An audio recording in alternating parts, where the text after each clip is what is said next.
ኖህ የጥፋቱ ሲመጣ ሄኖክና ማቱሳላ ነግረውታል። ማቱሳላ ትልቁ ነብይ ነው። ማቱሳላ ትልቁ ጻድቅና አባት ነው። እድሜውም ረጅም ነው። ለኖህ ነግሮታል። ኖህ ሄኖክን ለማግኘት ወደ ምድር ዳርቻ ሄደ ይላል። ሁላችሁም ይሄን በሉ። ኖህ ሄኖክን ለማግኘት ወደ ምድር ዳርቻ ሄደ።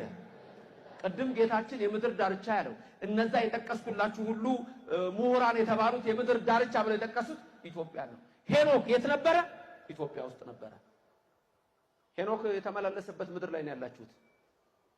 ክብርና ምስጋና ለእግዚአብሔር ይድረስ። ኖህ የረገጠው ምድር ላይ ነው ያላችሁት። ይህንን ቪዲዮ የምሰራው መምህር ዘበነን ላንቋሽሻቸው ወይም ደግሞ ቀና ብዬ ለመክር ሳይሆን ሰሞኑን በሙሉ በጣም የሳቸው ትምህርት ኢንቦክስ ይደረግልኛልና ያለው አንዳንዶቹም ተቀነባብረው በሚያስቁ መልኩ ናቸው። ግን ብዙ የሚያስቅ ነገር አይደለም። ምክንያቱም ባከብራቸውም መምህር ዘበነን አንዳንድ ትምህርቶች ግን መጽሐፍ ቅዱሳዊ ስላልሆኑ አንደኛው ደግሞ ይሄ ስለሆነና ህዝቡን ደግሞ ሳይው በጣም ስላሳዘነኝ በመጽሐፍ ቅዱስ የተደገፈ አስተያየቴን ላቅርብ።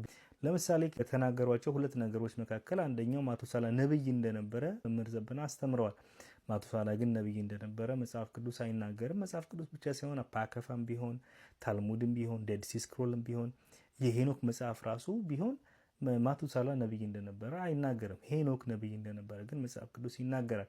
ከዛ በተረፈ ደግሞ ሄኖክና ማቱሳላ ኢትዮጵያን እንደረገጡ ህዝቡም ደግሞ ሄኖክና ማቱሳላ የረገጧት ምድር ላይ እንደሚኖሩ መምህር ዘበነ አስተምረዋል። እሱም ደግሞ ትክክል አይደለም። የትኛውም የመጽሐፍ ቅዱስ ክፍል እነዚህ ሁለት ሰዎች ኢትዮጵያን እንደረገጡ አይናገርም። የሄኖክ ነብይነት ግን ለምሳሌ የይሁዳ መጽሐፍ ምዕራፍ 1 ቁጥር 14 ላይ ይሁዳ ስለ ሐሰተኛ አስተማሪዎች ሲጽፍ እግዚአብሔር ይፈርድባቸዋል ብሎ ሄኖክ እንደተናገረ ከካዶሽም ጋር ይመጣል ከቅዱሳን ጋር መጥቶ ይፈርድባቸዋል ብሎ ሄኖክ እንደተነበየ ብሎ ይሁዳ ራሱ ከሄኖክ መጽሐፍ ላይ ጠቅሶ ስለ ኢየሱስ ክርስቶስ ዳግም ምጽአት ስለ መጀመሪያ መምጣት ሳይሆን ስለ ሁለተኛው መምጣት መጥቶ እንደሚፈርድባቸው ሄኖክ ተናግሯል ብሎ ሄኖክ ነብይ እንደነበር ይሁዳ ራሱ አስረድቷል። ከዛ በተረፈ ደግሞ ሄኖክ የማቱሳላ አባት ነውና ማቱሳላ ሜት በሂብሩ ሞት ነው። ሜቱሻላ ብዙ የመጽሐፍ ቅዱስ አማኞች ወይም ደግሞ መጽሐፍ ቅዱስን የሚያጠኑ ሰዎች የስሙ ትርጉም his death shall bring ሞቱ ያመጣዋል when he die it shall come እንደማለት እንደሆነ ትርጉሙ ይናገራሉ።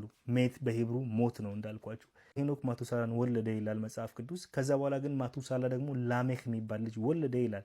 ከዛ ነው ላሜክ ነው ኖህን የወለደው። ስለዚህ ማቱሳላ የኖህ አያት ነው ማለት ነው። እና የሄኖክን ትንቢት አኪዩሬት መሆኑን የምታዩት መጽሐፍ ቅዱስ ሄኖክ ነብይ እንደሆነ እንደሚደግፈው የምታውቁት ማቱሳላ ላሜክን ሲወልድ 187 ዓመቱ ነበር ይላል ዘፍጥረት ምዕራፍ 5 ላይ። ከዛ እንግዲህ ደምሯቸው ቁጥሮቹን ማቱሳላ ላሜክን ሲወልድ 187 ዓመቱ ነበረ። ከዛ ደግሞ ላሜክ ኖህን ሲወልደው 182 ዓመቱ ነበር ላሜክ። ስለዚህ 187 እና 182 369 ይመጣል።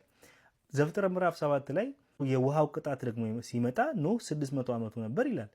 ስለዚህ 600 ሲደመር 369 969 ዓመት ልክ በሱ በሞተበት ዓመት ነው የውሃ ቅጣቱ የመጣው ማለት ነው። ስለዚህ ሄኖክ እሱ ሲሞት እግዚአብሔር ይቀጣናል ብሎ እንደተነበየ እሱ ባለው ዓመት ነው የሞተው። ቀኖቹን ደምሯቸው እዚህም ጋር አስቀምጥላችኋለሁ። ስለዚህ ሄኖክ ነብይ እንደነበር እናውቃለን። ማቱሳላ ግን ነብይ እንደነበር የሚናገር መጽሐፍ የለም። ስለዚህ ይሄ ሁሉ ህዝብ ሲመጣ የእግዚአብሔርን ቃል ለመማር ተጠምቶ ስለሚመጣ ትክክለኛ የሆኑ መጽሐፍ ቅዱሳዊ ትምህርቶችን ብናስተምራቸው ወደ ክርስቶስ ህዝብን እናስጠጋለን፣ ራሳችንም ወደ ጌታ እንጠጋለን።